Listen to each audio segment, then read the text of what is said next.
Hello बच्चों, आज इस वीडियो में हम सीखेंगे कक्षा 10 के गणित के मोस्ट इम्पोर्टेंट प्रश्न। आज इस वीडियो में मैं आपको हर प्रश्नावली के मोस्ट प्रश्न बताने वाली हूँ जो अधिकतर पेपर में देखने को मिलते हैं। आज मैं इस वीडियो में आपको बताऊंगी किस प्रश्नावली से कितने अंक का सवाल हमारा आना है। चलिए देखते हैं। ये हमारी पहली प्रश्नावली है जिसका नाम है वास्तविक संख्याएं। वास्तविक संख्याएं, इससे हमारा 6 अंक का प्रश्न आएगा। कितने अंक का आएगा? 6 अंक का। इसमें हमारा पहला प्रश्न है √3 एक संख्या है। √3 एक कैसी संख्या है? अपरिमेय। अपरिमेय संख्या है। ये 1 अंक में आया था 2024 में। दूसरा प्रश्न देखिए। दूसरे में हमें HCF निकालना है। तीसरा प्रश्न है इसमें अभाज्य गुणनखंड के गुणनफल के रूप में व्यक्त करना है। ये 2 अंक में आया था 23 और 24 दोनों में। चौथा प्रश्न है इसमें हमें HCF LCM करना है। पाँचवा में हमें दर्शाना है कि 7√5 एक अपरिमेय संख्या है। ये सारे जो प्रश्न हैं आपके बुक के ही हैं, कोई बुक से बाहर प्रश्न नहीं है। आप इन सारे प्रश्नों का अपनी बुक में देखकर रिवीजन अच्छे से कर सकते हैं। यहाँ पे प्रश्न क्रमांक 7वां है √1 संख्या है। ये भी हमारा यहाँ पे भी अपरिमेय आएगा। √2 एक अपरिमेय संख्या है। 9वां प्रश्न है इसमें हमें सिद्ध करना है कि 3√2 एक अपरिमेय संख्या है। 10वीं में HCF निकालना है। 11वीं में भी HCF निकालना है। 12वीं में HCF LCM दोनों निकालने हैं। देखिए सारे प्रश्न आपकी बुक के ही है। आ गए हम पाठ 2। जो हमारा पाठ 2 है वो है बहुपद। क्या है? बहुपद। इससे हमारा 5 अंक का प्रश्न आना है। 5 अंक का प्रश्न आएगा बहुपद से।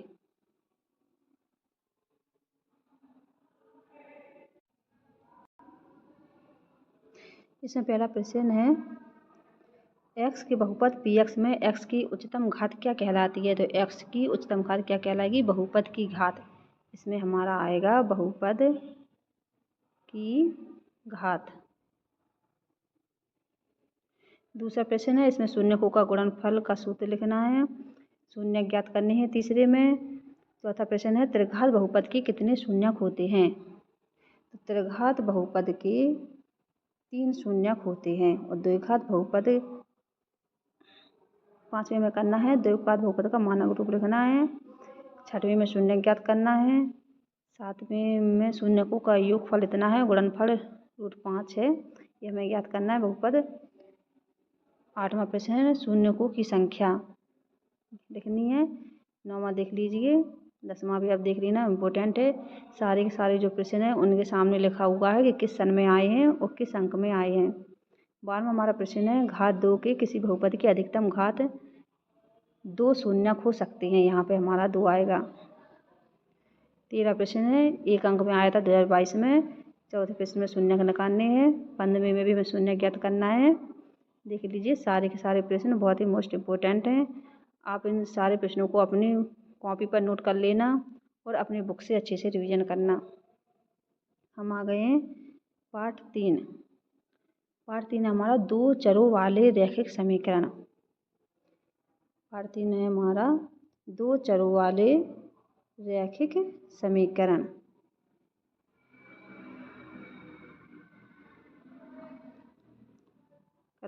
इससे हमारा 7 अंक का प्रश्न आना है। पाठ 3 से कितने अंक आना है? 7 अंक का। पहला प्रश्न देख लीजिए। 1 अंक का 2024 में आया था। दूसरा प्रश्न भी 2023 में आया था। तीसरा प्रश्न भी 2024 में आया था। चौथा प्रश्न 2 अंक में आया था 2023 में। 5वां प्रश्न में रैखिक समीकरण युग्म ज्ञात करने हैं जो 2023 और 24 दोनों में आया था। 6वीं में भी रैखिक समीकरण युग्म ज्ञात करना है। 7वीं में भी हमें 2 अंकों की संख्या के अंकों का योग 9 है। इस संख्या का 9 गुना संख्या के अंकों को पलटने से बनी संख्या 2 गुना है। संख्या ज्ञात कीजिए। 3 अंक में आया था 2024 में। देखिए बच्चों सारे प्रश्नों के आगे उनकी डेट लिखी हुई है कि कब आए थे ये। ये सारे के सारे मोस्ट इम्पोर्टेंट प्रश्न हैं और आपकी बुक के ही हैं, बुक से बाहर कोई प्रश्न नहीं है। आप चाहें तो इन प्रश्नों का स्क्रीनशॉट ले लें या अपनी कॉपी पर नोट कर लें। आ गए हैं पाठ 4।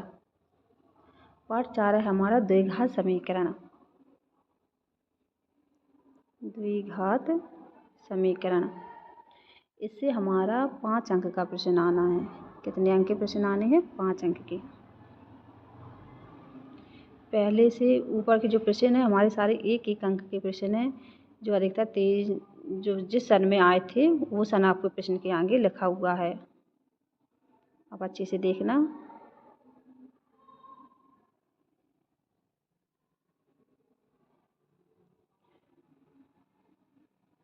प्रश्न क्रमांक 9 से 10, 11, 12, 13, 14 ये मोस्ट इम्पोर्टेंट प्रश्न हैं जो 4 या 5 अंक में पूछे जाएंगे। हमारा आ गया है पाठ 5। पाठ 5 है समांतर श्रेणी। समांतर श्रेणी, इससे हमारा अंक 5 का प्रश्न आना है। देख लीजिए आप, पहला प्रश्न आया था 1 नंबर में 2024 में, दूसरा भी 1 नंबर में 24 में, तीसरा भी 1 नंबर में आया था 2024 में। हमारा जो चौथा प्रश्न है 1 नंबर में 2023 में आया था, 5वां भी 23 में आया था, 6वां भी 24 में आया था 2 अंक में, 7वां 2 अंक में आया था 2024 में, 8वां 9वां 2 अंक का आया था 2023 में। हमारा आ गया है पाठ 6। पाठ 6 हमारा है त्रिभुज। क्या है? त्रिभुज, जिससे हमारा 5 अंक का प्रश्न आना है। देखिए आप, सारे के सारे प्रश्न बहुत ही मोस्ट इम्पोर्टेंट हैं। वो किस सन में आए हैं वो भी यहाँ पे दिए हुए हैं।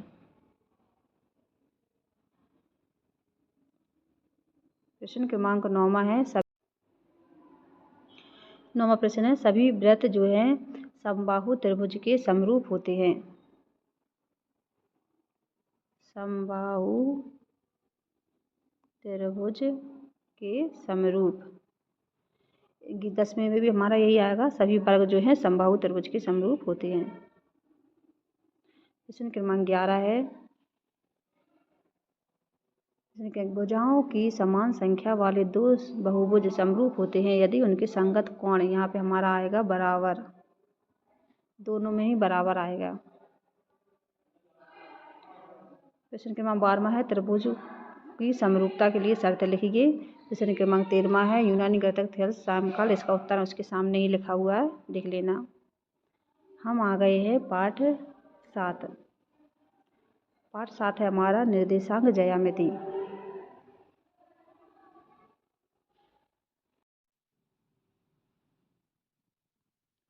निर्देशांक ज्यामिति, निर्देशांक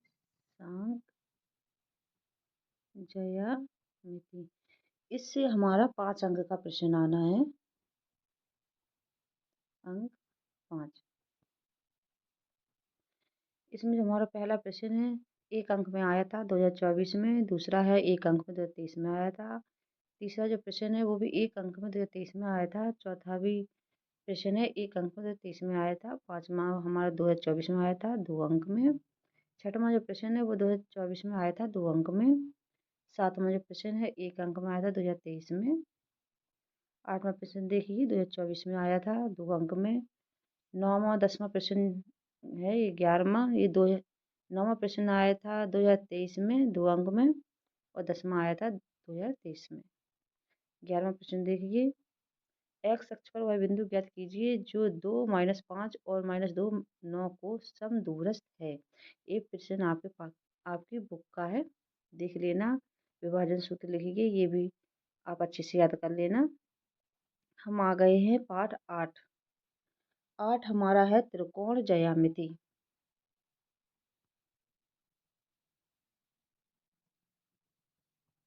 त्रिकोण ज्यामिति, इससे हमारा 5 अंक का प्रश्न आएगा। अंक 5।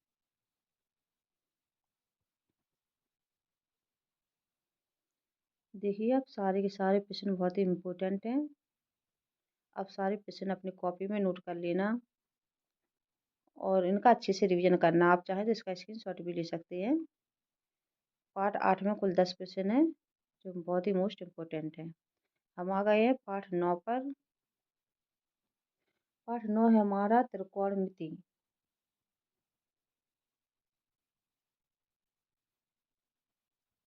त्रिकोणमिति इससे हमारा भी 5 अंक का प्रश्न आएगा। देखिए उन्नयन कोण को परिभाषित कीजिए। दूसरा है दृष्टि रेखा। तीसरा जो प्रश्न है वो 3 अंक में 2024 में भी आया था और 2023 में भी आया था। चौथा प्रश्न है वो 3 अंक में 2024 में आया था।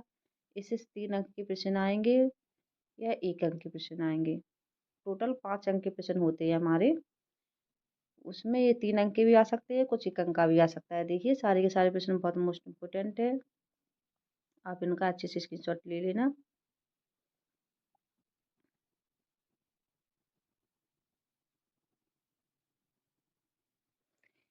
ये जो आंसर है वो नीचे दिए गए हैं। क्षैतिज रेखा क्या कहलाती है? तो वह रेखा जो हमारे आंख से सीधे भूमि के समांतर जाती है क्षैतिज रेखा कहलाती है। दूसरा जो हमारा प्रश्न था दृष्टि रेखा वाला, तो ये दिया हुआ है कि हमारी आंख से उस वस्तु को जिसे हम देख रहे हैं जोड़ने वाली रेखा उस वस्तु की दृष्टि रेखा कहलाती है। तीसरा हमारा उन्नयन कोण की परिभाषा दी हुई है। चौथे में है हमारा अवनमन कोण। पांचवा प्रश्न है किसी मीनार की छाया की लंबाई बढ़ने के साथ साथ सूर्य का उन्नयन कोण घट जाता है। ये हमारा पांचवा प्रश्न देखते हैं क्या था। आंधी आने से एक पेड़ टूट जाता है, ये हमें ज्ञात करना है।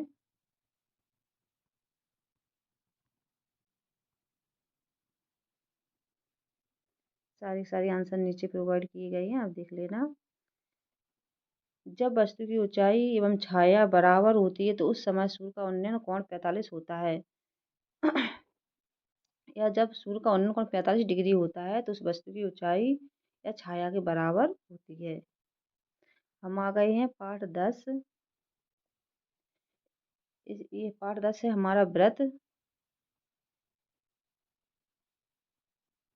इससे भी 5 अंक का प्रश्न आएगा।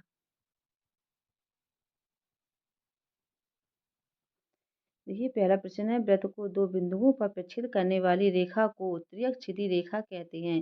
इसका हमारा उत्तर सत्य है, यानी कि सत्य में आया था 1 अंक में 2024 में।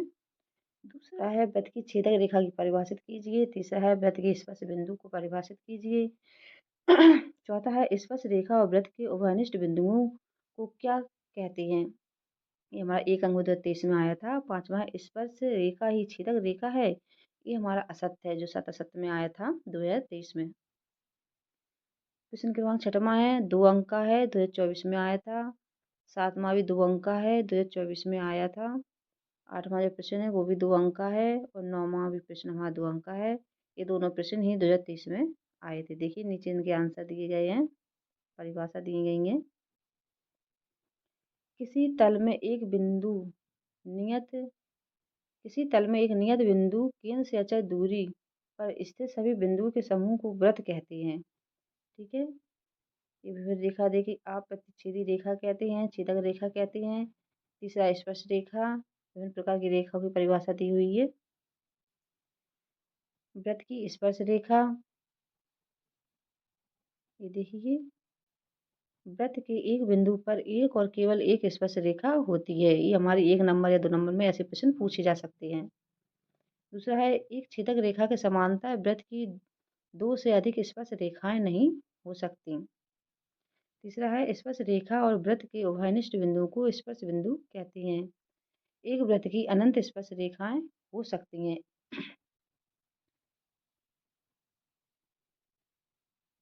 होता है एक बिंदु से एक वृत्त पर स्पर्श रेखाओं की संख्या। वृत्त के अंदर स्थित किसी भी बिंदु से जाने वाली वृत्त पर कोई स्पर्श रेखा नहीं है। वृत्त पर स्थित किसी बिंदु से वृत्त पर एक और केवल स्पर्श रेखा है। ये देखिए सारी की सारी 1 नंबर या 2 नंबर में पूछी जा सकती हैं। ये चौथे प्रश्न का था हमारा नीचे का। अगर बच्चों आपको मेरी जानकारी अच्छी लगी हो तो प्लीज़ मेरे चैनल को लाइक करें और सब्सक्राइब करें। धन्यवाद। अब आ गए हम अध्याय 11 पे। अध्याय 11 हमारा है व्रतों से संबंधित क्षेत्रफल। व्रतों से संबंधित क्षेत्रफल। इससे हमारा 5 अंक का प्रश्न आना है। 5 अंक का प्रश्न आएगा इससे। देखिए यहाँ जो भी इसके प्रश्न दिए हैं सारे मोस्ट इम्पोर्टेंट है। 6 सेंटीमीटर त्रिज्या वाले एक वृत्त के त्रिज्यखंड का क्षेत्रफल ज्ञात कीजिए जिसका कोण 60 अंश है। दूसरा प्रश्न भी मोस्ट इम्पोर्टेंट है। तीसरा मोस्ट है। इसमें पाई का मान दिया हुआ है 3.14। चौथा जो हमारा प्रश्न है ये भी मोस्ट इम्पोर्टेंट है जिसमें हमें त्रिज्यखंड का क्षेत्रफल ज्ञात करना है। पांचवा प्रश्न है एक वृत्त के चतुर्थांश का क्षेत्रफल ज्ञात कीजिए जिसकी परिधि 22 सेंटीमीटर है। ये भी हमारा इम्पोर्टेंट है। छठवां भी हमारा इम्पोर्टेंट है। अब आ गए हैं हम अध्याय 12। अध्याय 12 है हमारा पृष्ठीय क्षेत्रफल और आयतन। अध्याय 12 पृष्ठीय क्षेत्रफल और आयतन। इससे हमारा 6 अंक का प्रश्न आना है। देखिए सारे के सारे जो प्रश्न दिए हैं अध्याय 12 के मोस्ट इम्पोर्टेंट प्रश्न दिए गए हैं। आप इनका अच्छे से रिवीजन कर लेना। तीसरा हमारा प्रश्न है ये भी इम्पोर्टेंट है।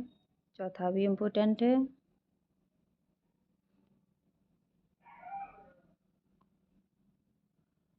हमारा आ गया अध्याय 13। अध्याय 13 है हमारा सांख्यिकी। सांख्यिकी। इससे हमारा 5 अंक का प्रश्न आएगा। अध्याय 13 के जो प्रश्न है ये भी मोस्ट इम्पोर्टेंट प्रश्न आपको दिए गए हैं। आंकड़े एकत्रित किए हैं। प्रति माद पौधों की संख्या ज्ञात करनी है हमें। ये हमें सारणी दी गई है। दूसरा जो प्रश्न है किसी फैक्ट्री के 50 श्रमिकों की दैनिक मजदूरी निम्नलिखित बटन पर विचार कीजिए जो दी गई है नीचे। इसमें आंकड़े ही ज्ञात करने हैं। फैक्ट्री के श्रमिकों का माध्य दैनिक मजदूरी ज्ञात करनी है। इस प्रश्न में हमें मोस्ट इम्पोर्टेंट प्रश्न है। तीसरा जो प्रश्न है हमारा इसमें विद्यार्थियों के एक समूह द्वारा एक मोहल्ले के 20 परिवारों पर किए गए सर्वेक्षण के परिणाम। इसमें निम्नलिखित आंकड़े दिए हुए हैं। इसका हमें उपरोक्त आंकड़ों का बहुलक ज्ञात करना है। इसका हमें क्या ज्ञात करना है? बहुलक। चौथा प्रश्न है निम्नलिखित सारणी 400 नियॉन लैंपों के जीवन कार्यों को प्रदर्शित करती है। इस सारणी कर रही है प्रदर्शित।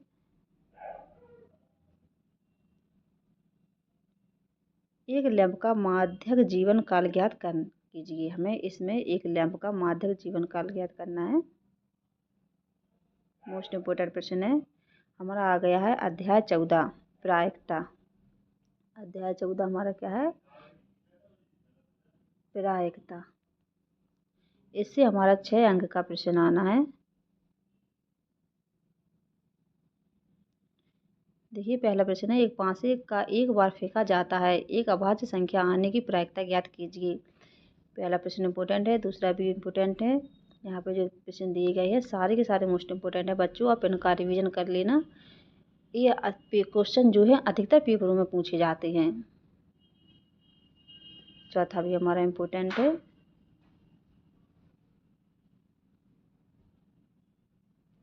पांचवा प्रश्न देखिए बड़ा है थोड़ा लेकिन इम्पोर्टेंट है। छठवां भी प्रश्न हमारा इम्पोर्टेंट है। ये सारे जो प्रश्न मैंने आपको बताए हैं बच्चों उनकी आप अच्छी से तैयारी कर लेना क्योंकि अधिकतर बोर्ड परीक्षाओं में इन्हीं प्रश्नों में से प्रश्न पूछे जाते हैं।